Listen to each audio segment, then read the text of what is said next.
کیا آپ نے کبھی سنا ہے ایک ایسے نبی کا واقعہ جسے شیر بھی نقصان نہ پہنچا سکے؟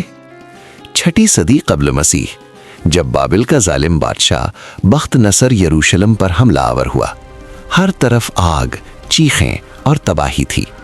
نجومیوں نے خبر دی، بنی اسرائیل میں ایک بچہ پیدا ہوگا جو تیری سلطنت کے زوال کا سبب بنے گا۔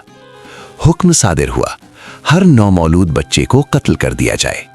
اسی خوفناک دور میں پیدا ہوئے حضرت دانیال علیہ السلام۔ ماں نے بیٹے کو بچانے کے لیے رات کے اندھیرے میں جنگل میں چھوڑ دیا جہاں خون خوار شیر گھومتے تھے۔ ایک بھوکی شیرنی قریب آئی لیکن حملہ نہ کیا۔ اللہ نے درندگی کو ممتا میں بدل دیا۔ شیرنی نے دودھ پلایا اور حفاظت کی۔ وقت گزرا، حضرت دانیال علیہ السلام بابل لائے گئے۔ بادشاہ کے خواب کی ایسی تعبیر بیان کی کہ دربار حیران رہ گیا، مگر حسد کرنے والوں نے سازش کی۔ قانون بنا دیا گیا کہ 30 دن تک کوئی اپنے رب سے دعا نہیں کرے گا۔ حضرت دانیال نے اعلان کیا، میں اپنے اللہ کو نہیں چھوڑ سکتا۔ انہیں بھوکے شیروں کے گڑھے میں پھینک دیا گیا۔ صبح بادشاہ نے کانپتی آواز میں پکارا، اے دانیال، کیا تیرا خدا تجھے بچا سکا؟ اندر سے پرسکون آواز آئی، میرے اللہ نے فرشتہ بھیجا اور شیروں کے منہ بند کر دیے۔